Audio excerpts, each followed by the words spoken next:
Good morning बच्चों। आज हम लोग कक्षा 12 जीव विज्ञान अध्याय 6 वंशानुगति का आणविक आधार का भाग 4 के विषय में अध्ययन करेंगे। बच्चों, भाग 3 तक हम लोगों ने अध्ययन कर लिया था और हमने अध्ययन किया था कि यह आनुवंशिकी पदार्थ क्या है, और प्रयोगों द्वारा हमने देख लिया था कि यह आनुवंशिकी पदार्थ डीएनए है। और हमने यह भी देखा था कि सभी सजीवों में डीएनए आनुवंशिकी पदार्थ का कार्य करता है, लेकिन कुछ टीएमबी, एचआईवी, इन्फ्लुएंजा, पादप विषाणु आदि में आरएनए आनुवंशिकी पदार्थ का कार्य करता है। पहला आनुवंशिकी पदार्थ कौन है, डीएनए या आरएनए? पहला आनुवंशिकी पदार्थ डीएनए है या आरएनए है? ठीक है, तो यह सिद्ध हुआ कि आरएनए ही पहला आनुवंशिकी पदार्थ है।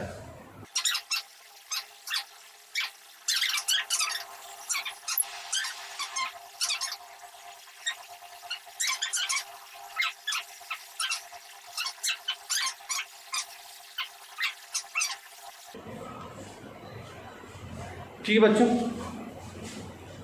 तो पहला आनुवंशिकी पदार्थ डीएनए है या आरएनए है? तो वाल्टर गिलबर्ट 1986 के अनुसार आरएनए पहला आनुवंशिकी पदार्थ है, क्योंकि आरएनए का निर्माण डीएनए से पहले हुआ था और आरएनए के रासायनिक बदलाव से डीएनए का निर्माण हुआ, और यह स्पष्ट हो चुका है कि आरएनए ही पहला आनुवंशिकी पदार्थ है। अब हम डीएनए और आरएनए के विषय में विस्तार से अध्ययन करेंगे। तो पहले बच्चों हम लोग डीएनए का अध्ययन करेंगे और उसके बाद आरएनए का निर्माण पढ़ेंगे। तो चलिए हम लोग डीएनए की संरचना और डीएनए के विषय में पूरी जानकारी प्राप्त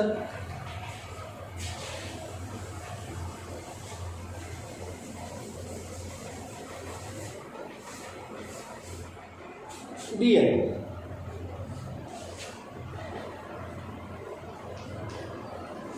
डीएनए का पूरा नाम बच्चों, डीएनए का पूरा नाम आपको बता चुके हैं। डीएनए का पूरा नाम होता है डीऑक्सी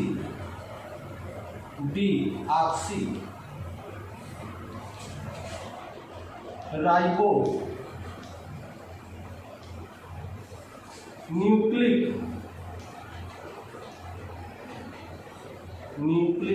अम्ल।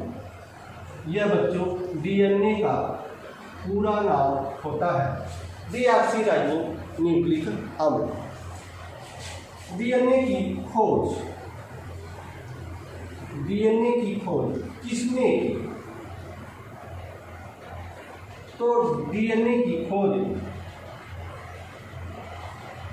फ्रीडरिच मिशर ने डीएनए की खोज की। डीएनए की संरचना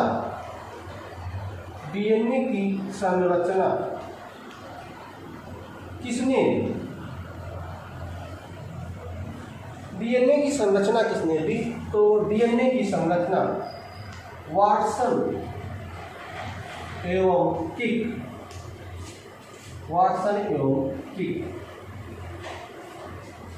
डीएनए की संरचना वाटसन और किक ने दी। वाटसन एवं किक ने कहा कि डीएनए की संरचना द्विकुंडलित होती है। डीएनए की संरचना बच्चों इस तरह से होती है, ध्यान रखिएगा। डीएनए की संरचना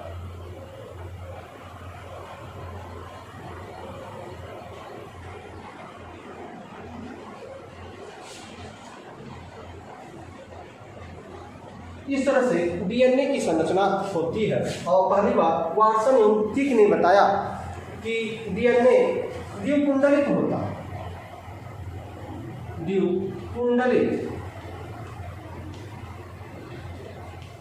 वाटसन एवं किक ने बताया कि डीएनए जो है द्विकुंडलित होता है। ठीक है, यह एक रस्सी के समान, जिस तरह से रस्सी देखिए आप, रस्सी में ऐठन होता है, ठीक उसी तरह से यह समझ लीजिए दो रस्सी है। एक रस्सी आपका ये है, ठीक है, और दूसरी रस्सी ये है। अर्थात यह एक न्यूक्लियोटाइड है, एक यह न्यूक्लियोटाइड है और यह दूसरा न्यूक्लियोटाइड है। यह दो न्यूक्लियोटाइड से आपका देखेंगे यह न्यूक्लियोटाइड से मिलकर बना हुआ है और बीच में इस तरह से इसमें नाइट्रोजनी क्षार जुड़े होते हैं। तो जो वाटसन ऑप्टिक का डीएनए मॉडल है इसके विषय में बच्चों हम आगे विस्तार से पढ़ेंगे। अभी आप यहाँ जानें कि डीएनए की संरचना किसने दी। तो डीएनए की संरचना वाटसन ऑप्टिक ने दी। वाटसन ऑप्टिक ने बताया कि डीएनए द्विकुंडलित होता है। इस तरह से डीएनए द्विकुंडलित होता है और इसमें यह जो है पॉलीन्यूक्लियोटाइड का बना होता है। तो किस तरह से पॉलीन्यूक्लियोटाइड का बना होता है इसके विषय में अभी हम अध्ययन करेंगे। तो अभी आप ये जानें कि डीएनए की संरचना किसने दिया। तो डीएनए की संरचना वाटसन और क्रिक ने दिया। चलिए आगे हम देखते हैं कि डीएनए कोशिका में कहाँ पाया जाता है। हमने बच्चों अध्ययन किया था, हम आपको बताए थे कि हमारी शरीर असंख्य कोशिकाओं से मिलकर बना हुआ है और यदि किसी एक कोशिका को हम निकालें तो यदि हम किसी एक कोशिका को निकालें तो इस तरह से हमारी यह कोशिका है। ठीक है बच्चों। और इस कोशिका के अंदर क्या पाया जाता है, केंद्रक पाया जाता है। ठीक है बच्चों। और इसी केंद्रक में क्या होता है, इसी केंद्रक में आपका डीएनए होता है, आरएनए होता है और क्या होता है बच्चों, प्रोटीन होता है। ठीक है, ध्यान रखिएगा। हम आपको बता चुके हैं बच्चों कि यह जो कोशिका है, कोशिका के अंदर क्या होता है, गुणसूत्र होता है। कोशिका के अंदर क्या होता है, गुणसूत्र होता है और गुणसूत्र पर ही क्या स्थित होता है, गुणसूत्र पर ही डीएनए, आरएनए तथा प्रोटीन स्थित होता है, जिसके विषय में हमने अध्ययन कर लिया है। और यह अक्सर जो है आपके परीक्षाओं में, कोई भी प्रतियोगी परीक्षाएं आप देने जाते हैं तो यह प्रश्न पूछता है। आप बोर्ड के एग्जाम में भी बहुविकल्पी प्रश्नों में के विषय में पूछ सकता है कि डीएनए कहाँ स्थित होता है। ठीक है बच्चों। तो डीएनए देखिए यह आपका केंद्रक है। तो डीएनए कहाँ स्थित होता है, तो डीएनए बच्चों आपके केंद्रक में, डीएनए केंद्रक तथा माइटोकॉन्ड्रिया में स्थित होता है। माइटोकॉन्ड्रिया,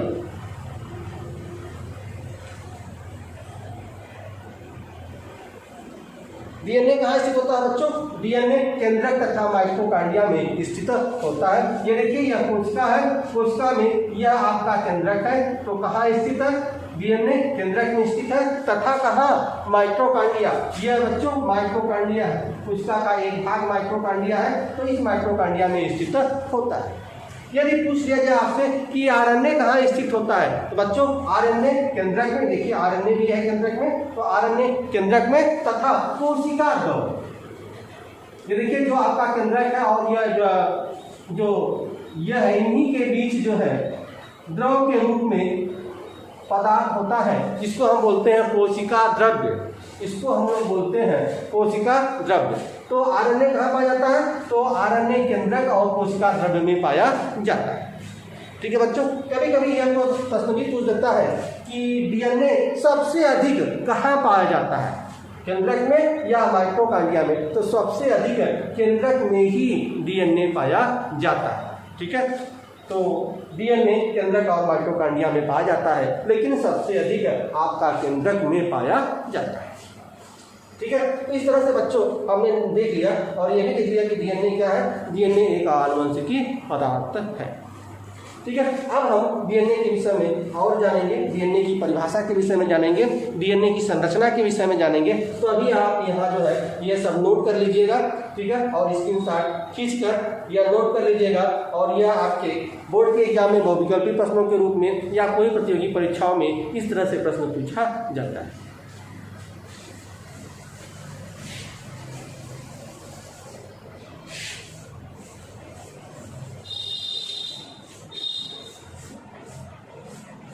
तो डीएनए बच्चों हमने देखा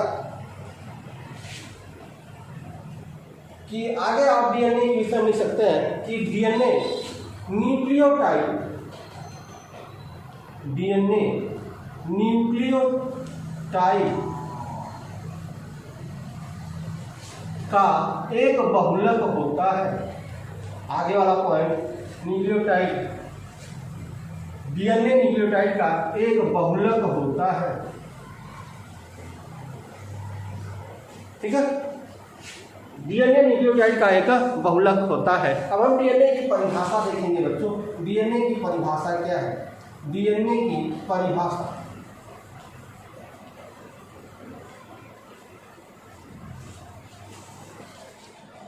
डीएनए की परिभाषा ध्यान दीजिए बच्चों। डीएनए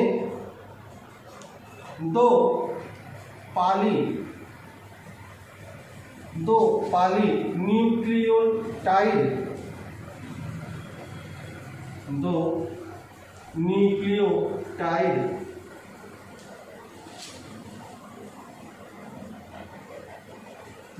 न्यूक्लियोटाइड की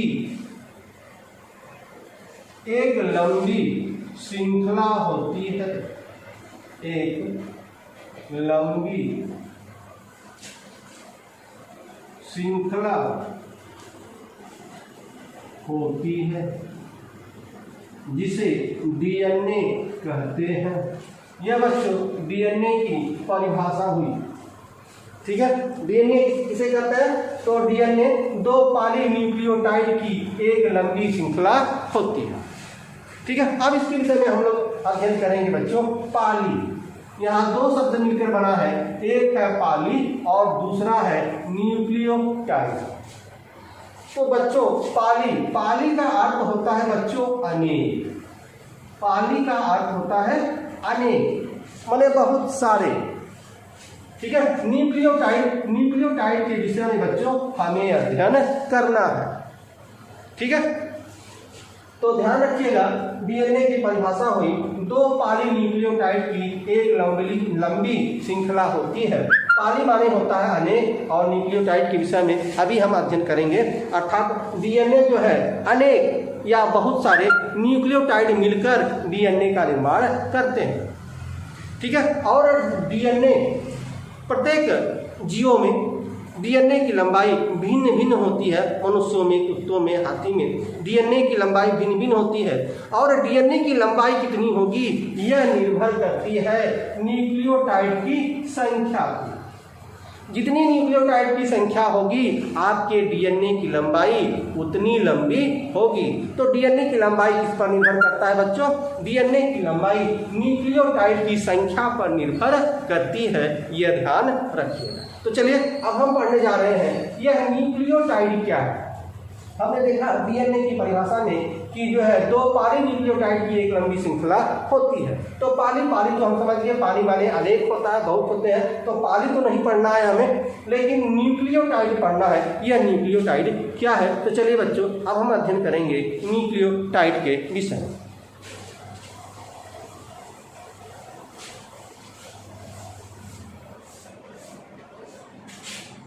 न्यूक्लियोटाइड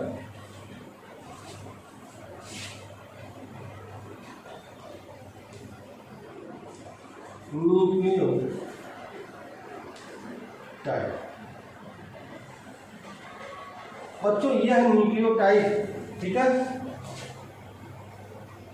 तीन चीजों से मिलकर बना होता है। न्यूक्लियोटाइड तीन चीजों से मिलकर बना होता है। पहला आपका होता है नाइट्रोजनी क्षार। पहला आपका होता है नाइट्रोजनी क्षार। दूसरा होता है बच्चों पेंटोज शर्करा। पेंटोज शर्करा। और तीसरा बच्चों होता है फास्फेट ग्रुप। Phosphate group. बच्चों यह जो न्यूक्लियोटाइड है वह तीन चीजों से मिलकर बना हुआ है। पहला नाइट्रोजनी क्षार, दूसरा पेंटोज शर्करा, तीसरा फास्फेट ग्रुप। इन तीनों से मिलकर बना है न्यूक्लियोटाइड। अब हम लोग देखते हैं कि यह नाइट्रोजनी क्षार क्या है बच्चों। ठीक है, नाइट्रोजनी क्षार के विषय में देखते हैं। तो यह जो आपका नाइट्रोजनी क्षार है बच्चों, यह दो प्रकार का होता है। नाइट्रोजनी क्षार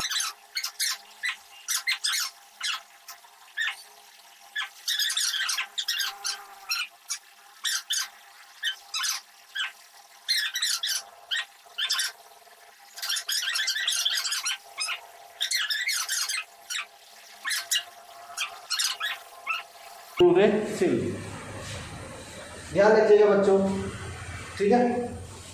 यह न्यूक्लियोटाइड तीन चीजों से मिलकर बना होता है। पहला होता है नाइट्रोजनी क्षार, दूसरा पेंटोज शर्करा, तीसरा फास्फेट ग्रुप। अब हम नाइट्रोजनी क्षार के विषय में पढ़ते हैं। तो यह जो नाइट्रोजनी क्षार है, यह भी नाइट्रोजनी क्षार दो प्रकार का होता है। एक होता है प्यूरिन और दूसरा होता है पिरिमिडिन। जो बच्चों प्यूरिन होता है यह दो प्रकार का होता है। एक होता है एडेनिन और दूसरा होता है ग्वानिन। एडेनिन को बच्चों हम ए से, कैपिटल ए से प्रदर्शित करते हैं। ग्वानिन को हम जी से प्रदर्शित करते हैं। अब पिरिमिडिन बच्चों तीन प्रकार का होता है। पहला होता है साइटोसिन, इसको सी से प्रदर्शित करते हैं। थायमिन को टी से प्रदर्शित करते हैं और यूरेसिल को यू से प्रदर्शित करते हैं। इस तरह से हमने देखा कि नाइट्रोजनी क्षार 5 प्रकार के होते हैं। एडेनिन, ग्वानिन, साइटोसिन, थायमिन और यूरेसिल, ठीक है। लेकिन ध्यान रखिएगा बच्चों, यहाँ पे यह आपका डीएनए है और यह आपका आरएनए है। डीएनए और आरएनए दोनों में नाइट्रोजनी क्षार से मिलकर बना होता है। डीएनए में 4 नाइट्रोजनी क्षार होते हैं तथा आरएनए में भी 4 नाइट्रोजनी क्षार होते हैं।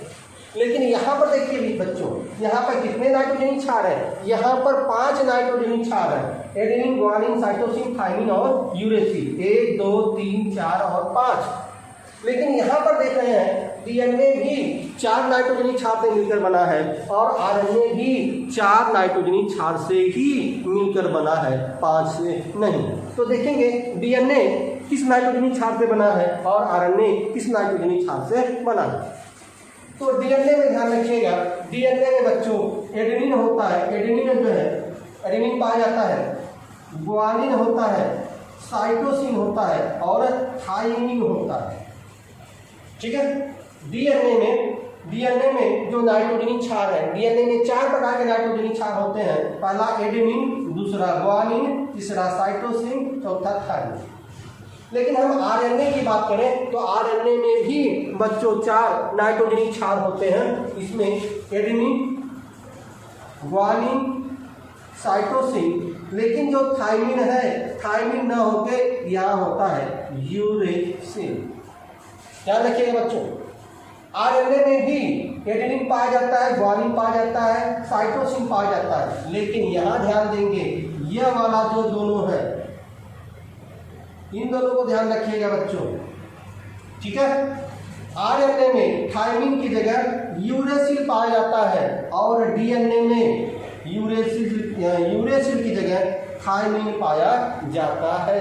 कहने का मतलब यह है कि इसमें थायमिन पाया जाता है लेकिन यूरेसिल नहीं पाया जाता, ठीक है। लेकिन आरएनए में देखेंगे, आरएनए में थायमिन नहीं पाया जाता लेकिन यूरेसिल पाया जाता है। यही अंतर है बच्चों डीएनए और आरएनए के नाइट्रोजनी क्षारों में। 5 प्रकार के नाइट्रोजनी क्षार हैं। यहाँ पर देखेंगे 3 नाइट्रोजनी क्षार डीएनए और आरएनए में बिल्कुल समान होते हैं। डीएनए में भी एडेनिन पाया जाता है, आरएनए में भी एडेनिन पाया जाता है, ठीक है। डीएनए में ग्वानिन और साइटोसिन पाया जाता है, आरएनए में भी ग्वानिन और साइटोसिन पाया जाता है। लेकिन डीएनए में थायमिन पाया जाता है और आरएनए में यूरेसिल पाया जाता है। यही अंतर है, ठीक है, कि ये जो है आरएनए में थायमिन की जगह है यूरेसिल और डीएनए में यूरेसिल की जगह थायमिन पाया जाता है। अर्थात इसमें थायमिन पाया जाता है, इसमें यूरेसिल नहीं पाया जाता। इसमें थायमिन नहीं पाया जाता और यूरेसिल पाया जाता है। यह नाइट्रोजनी क्षारों में अंतर होता है डीएनए और आरएनए, ठीक है बच्चों।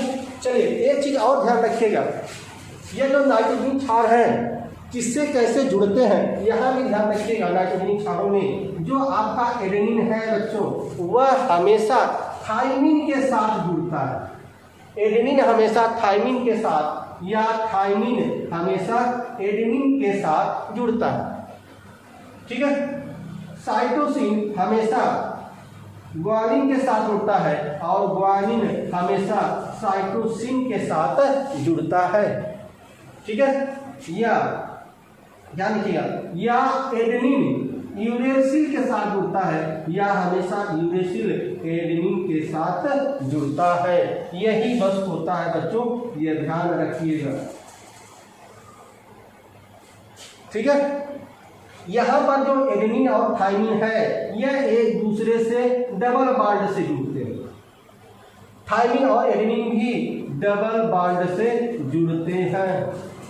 ठीक है, लेकिन साइटोसिन और ग्वानिन यह ट्रिपल बॉन्ड से, ग्वानिन तथा साइटोसिन यह भी ट्रिपल बॉन्ड से। अब यहाँ देखिए, यह तो आपका रहा। अब यहाँ देखिए, यहाँ एडेनिन के साथ थाइमिन, एडेनिन के साथ थाइमिन तब जुड़ेगा जब आपका डीएनए होगा, लेकिन यदि आरएनए होगा तो एडेनिन के साथ थाइमिन नहीं जुड़ेगा। थाइमिन के साथ क्या जुड़ेगा? थाइमिन की जगह यूरेसिल जुड़ेगा, और ये एडेनिन के साथ यूरेसिल जुड़ेगा यदि यह आरएनए है तो डबल बॉन्ड के साथ। यूरेसिल है तो इसके साथ एडेनिन जुड़ेगा डबल बॉन्ड के साथ। तो ये ध्यान रखिएगा, जो है कौन सा जो है नाइट्रोजनी क्षार किस नाइट्रोजनी क्षार से जुड़ता है? हमेशा एडेनिन से थाइमिन, थाइमिन से एडेनिन डबल बॉन्ड के साथ, या एडेनिन से यूरेसिल या यूरेसिल से एडेनिन, यह भी डबल बॉन्ड के साथ जुड़ता है। साइटोसिन का ग्वानिन और ग्वानिन से साइटोसिन जो है ट्रिपल बॉन्ड के साथ जुड़ता है, यह ध्यान रखिएगा। ठीक है, तो चलिए आगे हम देखते हैं। हमने नाइट्रोजनी क्षार के विषय में अध्ययन कर लिया, अब हम देखेंगे पेंटोज शर्करा क्या, पेंटोज शर्करा क्या है।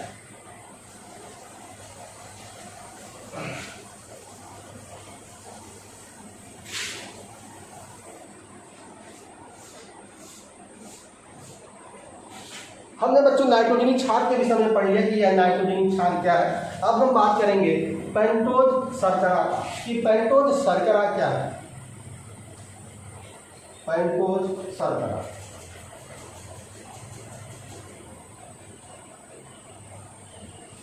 पेंटोज शर्करा बच्चों, पेंटोज शर्करा आपने जो है रसायन विज्ञान में पढ़ा होगा, मेथेन, एथेन, ठीक है, ब्यूटेन, हेक्सेन, एप्टेन, पेंटेन, इस तरह से आपने रसायन विज्ञान में पढ़ा होगा। तो यहाँ देखिएगा, यह क्या है? पेंट है। ठीक है, अर्थात 5, यह 5 कार्बन तत्वों से मिलकर बना होता है, जिसको हम पेंटोज कहते हैं। पेंटोज में जो कार्बन होता है वह कितना होता है? 5 होता है, अर्थात यह 5 कार्बन तत्वों से मिलकर बना होता है, जिसको हम पेंटोज कहते हैं।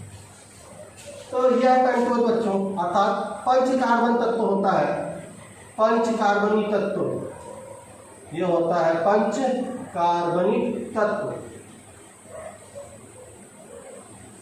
यह पेंटोज शर्करा बच्चों यह 5 कार्बनिक तत्व होता है, या इसको लिख सकते हैं कि यह 5 कार्बनिक तत्वों से मिलकर बना होता है, जिसे हम पेंटोज कहते हैं।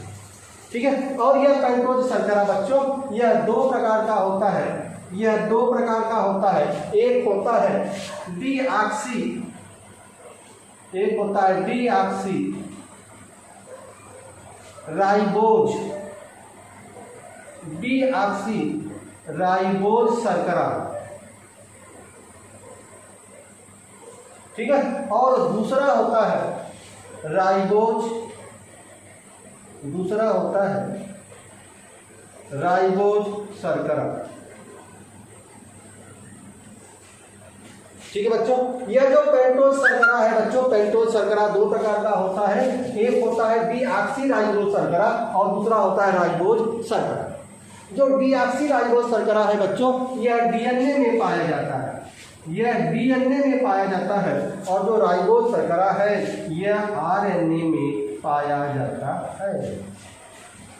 ठीक है, तो चलिए देख लें कि यह डीऑक्सी राइबोज शर्करा या राइबोज शर्करा क्या है, इनकी संरचना क्या है। ठीक है, इनके विषय में हम लोग देखते हैं बच्चों। तो पहले हम लोग बच्चों देखेंगे राइबोज शर्करा क्या है। तो पहले हम लोग देखेंगे राइबोज शर्करा क्या है।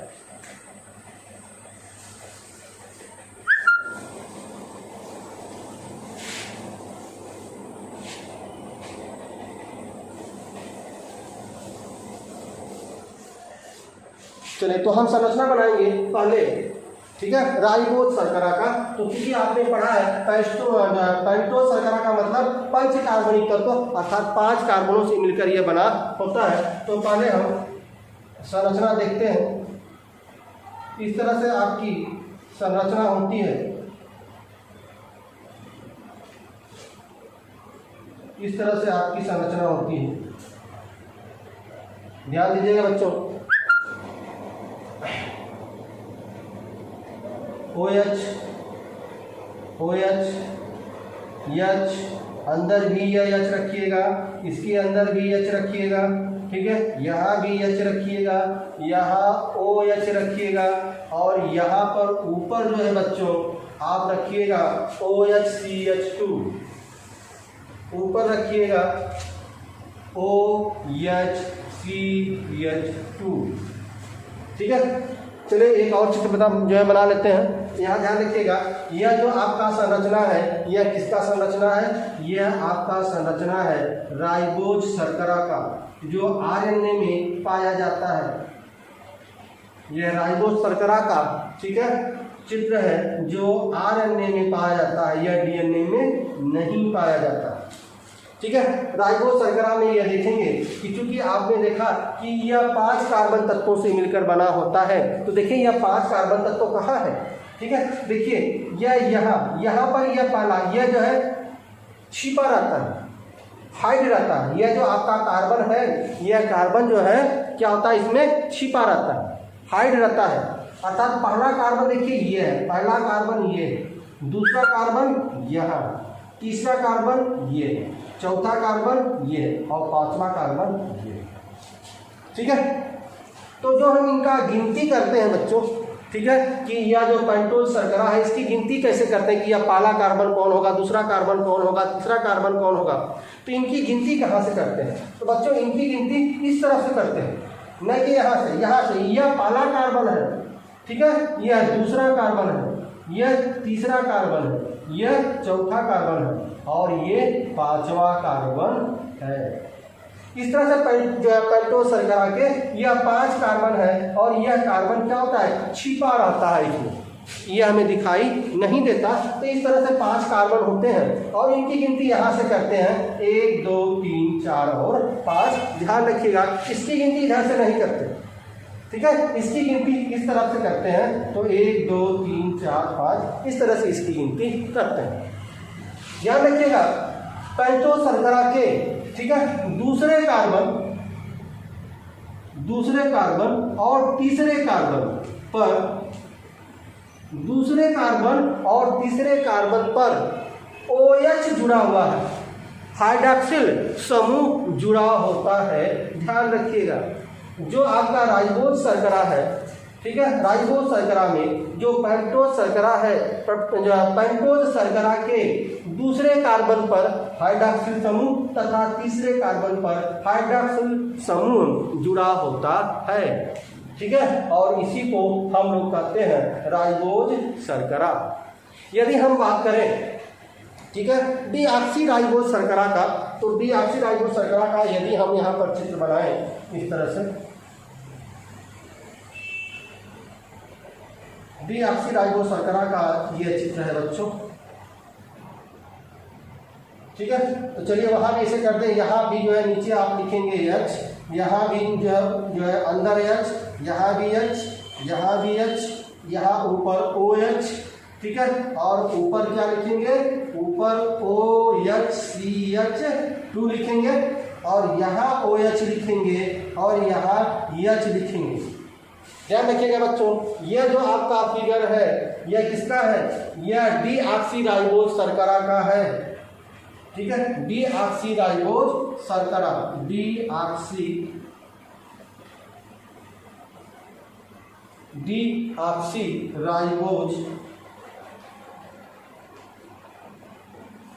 डीऑक्सीराइबोज शर्करा जो कहाँ पाया जाता है बच्चों, यह डीएनए में पाया जाता है, यह आरएनए में नहीं पाया जाता, ठीक है। ध्यान रखिएगा बच्चों, पूछता बहुत ही महत्वपूर्ण प्रश्न है कि जो है आपका डीऑक्सीराइबोज शर्करा तथा राइबोज शर्करा में अंतर लिखिए। तो यह अंतर है, अंतर समझ में आया बच्चों, क्या अंतर है, ध्यान दीजिए, यहाँ अंतर, ये देखिए, और ये देखिए बच्चों, यह पहला कार्बन है, ठीक है, यह आपका दूसरा कार्बन, यह तीसरा, यह आपका चौथा और यह आपका पांचवा कार्बन समूह है। इन कार्बन समूहों में ध्यान रखिएगा बच्चों, यहाँ पे, ठीक है, यह जो आपका दूसरा है, दूसरा कार्बन समूह, इसमें देखिए, इसमें हाइड्रॉक्सिल समूह अनुपस्थित है। लेकिन यहाँ पर देखिए, जो दूसरा वाला कार्बन है इसमें हाइड्रॉक्सिल समूह है, लेकिन यहाँ पर देखेंगे दूसरे वाले कार्बन समूह में यहाँ पे हाइड्रॉक्सिल समूह अनुपस्थित है। यहाँ पर क्या है, हाइड्रॉक्सिल समूह के जगह हाइड्रोजन ग्रुप जुड़ा हुआ है। जो हाइड्रॉक्सिल ग्रुप जो है यहाँ पर अनुपस्थित है, यहाँ पर जुड़ा हुआ है हाइड्रोजन ग्रुप, अर्थात यहाँ से ओ गायब हो गया है, ओ यहाँ से निकल गया है, यह ओ यहाँ से निकल गया है। ओ का मतलब ऑक्सीजन, इसमें से ऑक्सीजन निकल गया है, और OH जो हाइड्रॉक्सिल समूह है यहाँ पर अनुपस्थित रहता है, यहाँ पर केवल हाइड्रोजन समूह होता है, O निकल जाता है और यह बन जाता है डीऑक्सीराइबोज शर्करा। यही अंतर है डीऑक्सीराइबोज शर्करा और राइबोज शर्करा। राइबोज शर्करा में जो है दूसरे और तीसरे तीनों पेंटोज शर्करा के जो कार्बन वाला आपका दूसरा और तीसरा है, इन दोनों में हाइड्रॉक्सिल समूह जुड़ा होता है। लेकिन देखेंगे डीऑक्सीराइबोज शर्करा में तीसरे वाले कार्बन में हाइड्रॉक्सिल समूह तो जुड़ा होता है, लेकिन जो दूसरा वाला समूह है कार्बन का, उसमें हाइड्रॉक्सिल समूह अनुपस्थित होता है, अर्थात इसमें से ऑक्सीजन निकल जाता है और केवल हाइड्रोजन ग्रुप ही जुड़ा होता है। यह अंतर होता है डीऑक्सीराइबोज शर्करा और राइबोज शर्करा में। ठीक है बच्चों, तो यह अंतर होता है, समझ में आया बच्चों? कौन सा अंतर? यह आपका फिगर हुआ बच्चों, तो ध्यान देखिएगा, इस तरह से आपका जो है ये। चलिए अब हम जो है देखिए पेप्टोज शर्करा को भी हमने देख लिया, और अब आता है फास्फेट ग्रुप। फास्फेट ग्रुप क्या होता है बच्चों? फास्फेट ग्रुप जो है इसको हम PO4 कहते हैं, फास्फेट ग्रुप भी इसके साथ जुड़ा होता है। ठीक है, तो चलिए बच्चों, हमने देख लिया कि न्यूक्लियोटाइड किसे कहते हैं, नाइट्रोजनी क्षार, पेंटोज शर्करा और फास्फेट ग्रुप, इनके विषय में अध्ययन कर लिया है। अभी हमें अध्ययन करना है, ठीक है, कि यह जो आपका नाइट्रोजनी क्षार और पेंटोज शर्करा और फास्फेट ग्रुप है, यह आपस में किस तरह से जुड़े रहते हैं, इनके विषय में अध्ययन करेंगे।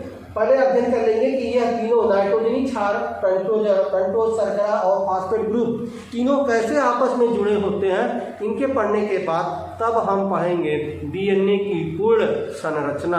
आपने DNA की पूर्ण संरचना फिर उसके बाद पढ़ेंगे, तो पहले इसको पढ़ने के बाद, ठीक है, और इसमें पढ़ने के बाद हम देखेंगे कि जो है न्यूक्लियोटाइड और न्यूक्लियोसाइड, इसके यह कैसे जुड़े होते हैं, ठीक है, इनको देखेंगे, और उसी में हम दो शब्दों का अर्थ समझेंगे, एक न्यूक्लियोटाइड और दूसरा न्यूक्लियोसाइड के विषय में। यह अगले वीडियो में बच्चों, तब तक के लिए धन्यवाद।